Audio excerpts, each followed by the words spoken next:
Guns were originally made to point at the enemy of one's country in wars. Now they're used to point at the members of one's own country for purposes which would be condemned by the inventors.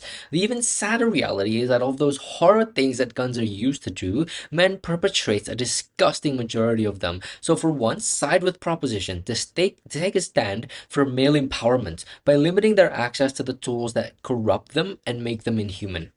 A few points to note before we start. Firstly, proposition has the burden to prove why guns should only be allowed for women, while opposition has to prove why both women and men should be allowed to own guns. Secondly, this debate won't be talking about guns in a military or other national defense institution, and thus proposition has nothing to defend on that front. Thirdly, a bit of context. Since their creation, guns have been used valiantly on the front line, but they've sadly evolved to become weapons of godhood in everyday society by giving their owners the essential ability to choose who lives and who dies. Their usage has enabled almost exclusively negative actions in society, which looks like A. Gang violence fueled by hatred and empowered by handguns. B. Bank and house robberies only doable because of guns giving robbers more nerves. And C. Homicides, school shootings, and other killing sprees all because of rifles and pistols. And the cold, harsh facts state that over 90% of those crimes are done by the male population. With that in mind, lastly, what do we say on the model of gun limitations on our side? A. By all accounts, we won't allow civilian men or non-binary for the ease of the policy to hold firearm licenses, be professionally trained in firearm usage, or let alone own any guns. We'll enforce this by disallowing them to own it by law, and by practice, we're not going to allow men for going into gun stores or like shooting ranges and whatnot. B. Only women are allowed to own guns whatsoever. In general, they must be trained to use them, be proven to have gun safety awareness, and agree that safe are being stolen. Any actions committed with the firearm, they're held accountable for. Note this how this means in extraordinary situations, for example, self-defense at home against house invaders, men can have exceptions to access guns for non-sinister purposes, so long as women can be held responsible for that firearm. Thirdly, illegal gun distribution will, for the most part, be parallel on both sides of this debate, if not marginally better on side proposition, simply for the small percentage of illegal distributors who obtain their weapons legally. But that mostly includes part cartels, and we won't be talking about that much in our speech. Three things then that I will be proving to you in my speech.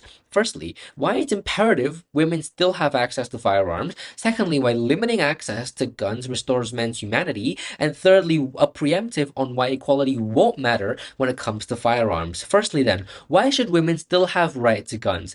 Gun usage being an integrated society had the original intent to protect the owner from harm which they otherwise would stand no chance against. Women are subjected to harms such as these far more than men are, because specifically, women are portrayed and viewed in society as being much physically weaker because they're expected to, as women, align with female stereotypes being soft, caring, and weak. And in turn, they become very easily overpowered, become a massive target for crime perpetrators, and in turn, that increases the crimes committed against them. For example, sexual violence victims are primarily women, but that's because they're weaker. And even street robberies being women, not just because they're weaker, but they usually carry more valuable items such as jewelry. Let's visualize then, panels, how having access to guns will help these women in two ways. Firstly, the obvious I have a gun back off tactic, or worst comes to worst, we can just shoot in self-defense. But secondly, and more importantly, since men no longer have access to guns, women victims having the only possibility of lethal defense would deter crimes from being committed against them, say, compared to if they had pepper spray, like in the status quo.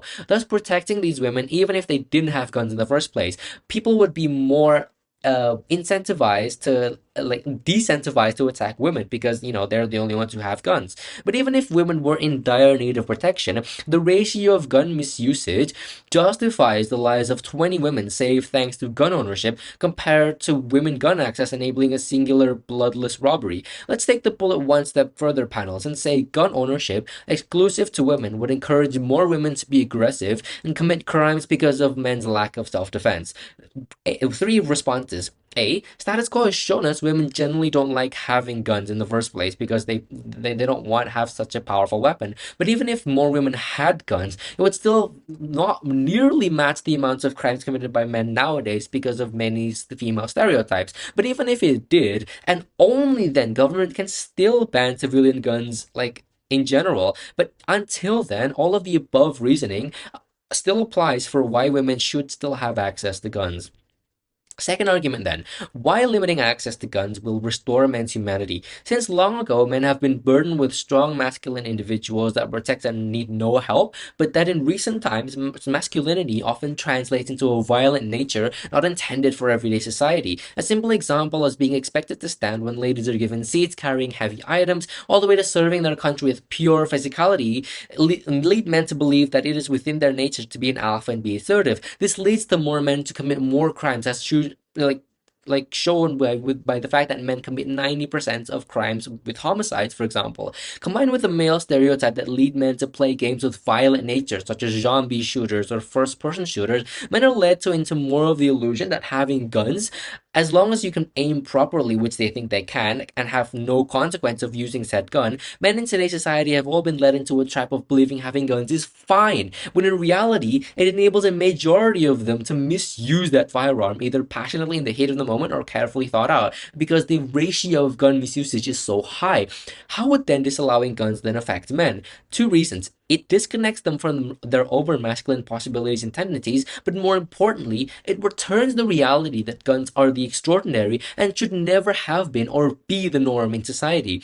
Let's weigh this then. Even in our worst case scenario, men will still have more humanity. Why? Even if men somehow become more violent on our side, at least have one less method of creating mass loss in society to take out that violence because their access to guns is limited. At the very worst, trying to commit a robbery with a baseball bat has far more odds of having repercussions and far less casualties. Comparatively, side opposition has to prove why even the most peaceful of men won't be corrupted by the stress society places on men and use that gun in negative ways. It's far more likely, I believe, because guns are so easy to control and it gives like such an ultimate sense of power that people are more attracted to using it. But then third argument then, why won't equality matter when it comes to guns? Opposition might say this becomes an unequal narrative and will create equal and equality in social movement issues. But my short answer to this question is men and women weren't created equal anyways. Four things. A man has far higher chances of surviving an attack than women because they're genetically stronger. B, stereotypes teach men to engage in more like martial arts and learn how to self-defend because they need to defend their family in the future. C, men's mentalities are more built to survive being jumped. Understanding when to run and when to fight gives a higher chance of making the correct play. And D, men are less likely to be attacked anyways because they're gonna be having less moments in which they need to do self-defense. All of this means that women are placed at a severe disadvantage, and it's totally okay to give them access to guns.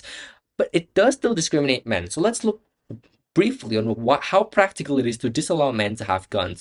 Three things. The very men who commit crimes are disarmed themselves. So it just becomes like a matter of mano a mano rather than a dangerous shootout, like risking lives. Just carry a pocket knife or whatever, man. But even in the worst case scenario where a woman attacks him with a gun, attacks a man without one, this is the best possible worst case because the victim has the highest chance of surviving due to the aforementioned reasons. Even if that doesn't happen, the trade-off for men's humanity is women's safety is far too large to ignore anyways. So for all those reasons, we're so proud to propose.